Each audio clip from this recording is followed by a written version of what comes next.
Doctor साहब, मैं I firmly agree with barrister Gaur Khan साहब कि ये इमरान खान साहब की ही असेंबली है। इसलिए असेंबली है क्योंकि उनकी पार्टी की ओवरवेलमिंग मेजॉरिटी है खैबर पख्तूनख्वा के अंदर। सर, क्या बजट पास हुआ है या नहीं हुआ है? और अगर हो गया है तो फिर ये किसके कहने पर हुआ है? कोई पॉलिटिकल कंपल्शन थी, ऑपरेशनल कंपल्शन थी, हुआ क्या है? बिस्मिल्लाहिर्रहमानिर्रहीम, या कनाबुतो व या कनस्ताइन। देखिए, सबसे पहले आपको एक प्रोसीजर समझना चाहिए। ये बजट लेट डाउन हुआ है। जी। अभी इसके ऊपर कट पेस्ट क्या चीज होनी चाहिए, क्या नहीं होनी चाहिए, किधर कम किधर ज्यादा, वो सारी चीजें अभी होंगी, डिबेट होगी। वो 5-6 दिन, हफ्ता, हर एक का अपना अपना होता है। हमारा जब हुआ था बजट लेट डाउन हुआ था, वो एक दिन हुआ था, मेरे ख्याल में 11 को हुआ था, 10 को हुआ था, और 20 तक या 22 तक सारी चीजें लपेट ली गई थी। और उसमें डिस्कशंस होती हैं, और फिर वो चीज बीच में चेंज हो जाती है, कमेटी बैठती है और उसमें चीजें हो जाती है। उस वक्त फिर बजट दोबारा प्रेजेंट होता है, फिर बजट पास होता है। That is how it is done. ठीक राइट। है। अब यहाँ पे दो चीजें हैं, ये याद रखें। मैं जो अलीमा खान साहिबा कह रही है, मैं उनसे एग्री भी करता हूँ, और मैं उनका दुख समझते हुए उनसे एक आध चीज में डिसएग्री भी करता हूँ। अच्छा, मैं उनसे एग्री इस बात पे जरूर करता हूँ कि हमारी जो असेंबली के लोग थे, इंक्लूडिंग जो चीफ मिनिस्टर साहब थे, अगर वो ये कह रहे थे, और ये हमारा वाकई कानूनी हक है। खैर, इस मुल्क में कानून तो है नहीं, हम किस कानून की बात कर रहे हैं या किस आइन की बात कर रहे हैं। तो हम लोग ये समझते हैं कि अगर आज भी जेल मैनुअल जो लिखा गया है उसके लिहाज से देखा जाए, तो ये इमरान खान का बेसिक फंडामेंटल राइट है कि वो अगर एक या दो या तीन जिन लोगों से वो मिलना चाहता है, आधा पौना घंटा, 1 घंटा, उससे उनकी मुलाकात होनी चाहिए। और खास तौर ठीक है। पे अगर एंडोर्स कर दिया जाए एक जो जो आपका इदारा है, जिसको हम कहते हैं हाई कोर्ट। ठीक है जी। उसके बावजूद अगर चीज नहीं हो रही, तो इसके पीछे दो वजूहात हो सकती। एक वजह वो जो राना सनाउल्लाह कह रहा है कि अगर हमने इमरान खान के को इस तरीके से फंसा के ना रखा, तो ये तो हम सबको ले डूबेगा। और इसमें कोई शक नहीं कि आज इमरान खान निकल आए, जेल में से निकल आए। वो ये जो 5 किलोमीटर का रास्ता है जो कि जीटी रोड तक पहुंचता है, अब आगे ये जो पंच सड़की है उस जगह तक पहुंचता है, उससे पहले पहले ये हुकूमत खत्म हो सकती है। वो तो उधर एक चीज वो है। जो जो आपने फरमाया, वो उनसे सवाल हामिद मीर साहब, बिल्कुल आपने दुरुस्त निशानदेही की। उन्होंने कहा कि इमरान खान साहब जब बाहर आएंगे तो वो कहते हैं मैं नहीं छोड़ूंगा। तो वो कहते हैं अगर खान साहब ने हमें नहीं छोड़ना तो जब तक हमारा जोर चलता है हम भी खान साहब को नहीं छोड़ेंगे। बट सवाल ये है डॉक्टर अब साहब, आप समझ आ अब गए, अब जी आप जी समझ आ गए, बिल्कुल, अब आप समझ मैं आ गए। बिल्कुल बिल्कुल, मुझे मुझे जरा सिर्फ ये बता दीजिए।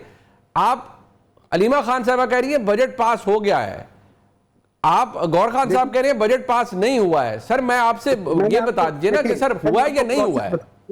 मैंने आपको प्रोसेस बता दिया। प्रोसेस क्या होता है? जी। अलीमा खान साहब, जब बजट लेट डाउन हुआ है, मोस्ट प्रॉब्ली वो उनको पास का कह रही होंगी। अब मुझे पूरी तरह वो नहीं है कि, लेकिन होता तरीका ये है कि पहले लेट डाउन होता है। अच्छा, दूसरी बात ये है कि अब पीटीआई को, अगर आप ओवरऑल पीटीआई को देखें, पीटीआई इस वक्त किसी आसान जगह से नहीं गुजर रही। बिल्कुल ठीक है। हमारे इर्द गिर्द लगड़ बगड़, हमारे इर्द गिर्द चोर उचक्के, हमारे इर्द गिर्द वो लोग जो कानून को तोड़ते हैं, जो कानून के साथ सर इंटेलेक्चुअल डिसऑनेस्ट, वो सारी चीजें अपनी जगह पर है। सर हम बेसिक सर बिटवीन द मैं डेविल सर मैं आई कंप्लीटली अंडरस्टैंड जो आप फरमा रहे हैं कि आपकी पार्टी को बहुत से मुश्किलात हैं। लेकिन सर, अलीमा खान साहिबा को गलती हो सकती है, बोल लेने बैरिस्टर दें, गौर मुझे खान बोल साहब को गलती हो सकती है। सर, मुझे सलमान अकबर बोल राय साहब लेने तो खुद इज अ लॉयर हिमसेल्फ, वो कह रहे हैं, उनका बोल ट्वीट लेने है दें। कि पासिंग ऑफ केपी के budget has come as a shock to me, personal surprise to ठीक है, मी। अब मुझे बात बताना, जी मुझे बात प्लीज, बताने जी दें। प्लीज। अब अगर उसमें ये हो जाता है, इसके ऊपर एक मीटिंग हुई थी, जो मेरे ख्याल में कल दोपहर को या परसों के करीब मीटिंग हुई थी।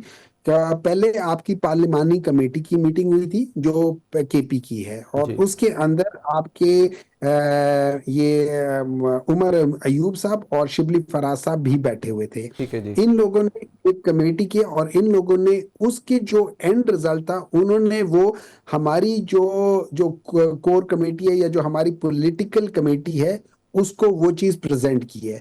उन्होंने भी ये डिसाइड किया था कि हम ये कर रहे हैं कि बेसिकली हम बजट को पास कराएंगे उसकी वजह यह है कि अगर बजट नहीं पास होता तो एक इमरजेंसी लग जाती है जी और इमरजेंसी में से वो हुकूमत गिर जाती है। हुकूमत हम किसी वक्त भी छोड़ सकते हैं, हमारे लिए वो प्रॉब्लम नहीं है। आज इमरान खान कहे कि आप लोग ये छोड़ दो, हम आज छोड़ देंगे, दैट्स नॉट अ प्रॉब्लम।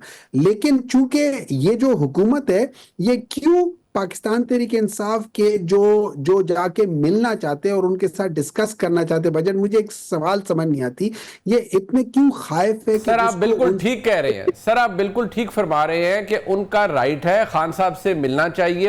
अगर अदालती हुक्म है तो खान साहब से मुलाकातें नहीं रुकनी चाहिए। मैं आपकी बात बिल्कुल 200% उससे एग्री कर रहा हूं। लेकिन जनाब जो फरमा रहे हैं कि वो प्रोसीजर है, मैं बहुत आजिज़ी से अर्ज करूंगा कि सलमान अकरम राय साहब माशाल्लाह खुद इज अ रिनाउंड लॉयर, अगर उनको बैसियत सेक्रेटरी जनरल ये पता है कि बजट पास हो गया है, then it means that it has effectively passed. और जब आप अभी फरमा रहे हैं सर, तो प्रॉब्ली लेकिन नहीं अगर वो प्रॉबली तो नहीं सर, फिर तो ये सर्टेन हुआ ना सर कि पास हो गया है और विदाउट इमरान खान साहब अप्रूवल हुआ है sir. For the sake of discussion ये हो गया। अब आप ये याद रखें, मैं एक ऐसी पोजीशन पे हूं एज अ पीटीआई जी कि sir. I am between the devil and you know who the devil is, and I am between the devil and the deep blue sea. ठीक है, अब मैंने चूज करना है कि मैं किस जगह किस से अपने आप को पहले बचाऊं, कौन ज्यादा खुख्वार है या अच्छा किस सर। जगह पे मेरे पास एक चांस है। तो मैं ये है कि मुझे पता है कि ये डेविल जो है ना, ये तो बहुत गलत चीज है। तो अब मैं सर, एक ये चांस इस प्रोग्राम में ना वो वजीर मुमलिकत कानून और इंसाफ बैठे हैं, तो आप जरा बता दीजिए वो डेविल है या वो डीप ब्लू सी है? विद ड्यू रिस्पेक्ट टू वजीर मुमलिकत कानून और नाइंसाफी के ला कानूनियत और नाइंसाफी के, मैं उनसे आजिज़ी से कहता हूं कि अगर वो वाकई वजीर हैं जी और कानून और इंसाफ के वजीर हैं, तो फिर उनके ऊपर एक चीज लागू होती है और वो है कुल्लुकुम राइन व कुल्लुकुम मसूलन अन रैयतिही, और तुम में से हर एक निगहबान है और उससे उसकी रैयत के बारे में सवाल होगा। तो आज अगर इमरान खान से उसकी जो लीडर्स की मुलाकात नहीं हो रही, तो ये शख्स क़यामत वाले दिन इसका जवाब देगा। क्या ये शख्स इस काबिल अपने आप को समझता है कि वो इसका जवाब दे पाएगा? ठीक है जी, बिल्कुल ठीक है। ये अब आपने ये शख्स कह दिया तो वो तो वजीर मुमलिकत बराए कानून व इंसाफ है, मैं उनके पास चलता हूँ। बात यह है जी कि खान साहब की पार्टी ने बजट पास कर लिया, अकील मलिक साहब या नहीं वो एक और चले। पीटीआई का मसला इंटरनल भी है, उनकी हमशीरा कह रही है खान को माइनस कर दिया, उनका दुख है। जिस तरह मायूम अहमद साहब ने कहा उनका दुख है अपने भाई के लिए, और उन्होंने दुख से ही कहा होगा ना, किसी का, इमरान खान को तो कोई माइनस नहीं कर सकता। लेकिन क्या आप जो इस्लामाबाद हाई कोर्ट के हुक्म होते हैं, जिस तरह फ्लाउट किया जाता है, उन्हें जेल इंतजामिया करती है, सर वो कह रहे हैं कि जवाबदेही तो आपको करनी होगी, यहां नहीं तो आखिरत में। कि आप लोग कैसे अलमबरदार थे कानून और इंसाफ के कि आपने इंसाफ होने नहीं दिया? बिस्मिल्लाहिर्रहमानिर्रहीम। मनीब साहब बहुत बहुत शुक्रिया। मैं पूरी गुफ्तगू सुन रहा था डॉक्टर साहब की, और डॉक्टर साहब माशाल्लाह हमेशा अच्छी और सुलझी हुई गुफ्तगू करते हैं और हमेशा एक लर्नड इनका एक पर्सपेक्टिव होता है चीज़ों पे। लेकिन पहली तो बात है, ये सवाल मेरे पे नहीं बनता। वहाँ पे अंडरटेकिंग खुद इन्होंने दी, इन्होंने कहा वहाँ पे मीडिया टॉक नहीं करेंगे, कोई सिक्योरिटी की ऐसी लॉ एंड ऑर्डर की सिचुएशन नहीं बनाएंगे। ये सवाल बनता है सूबाई वज़ीर कानून से। तो वो सूबाई वज़ीर कानून आपको बता सकते हैं, क्योंकि अडयाला जेल पिंडी में है और पिंडी जो है वो पंजाब में है। तो जाहिर बात है ये जुरिस्डिक्शनल एक इशू है जिसको बिल्कुल वो उनके साथ टेकअप कर सकते हैं।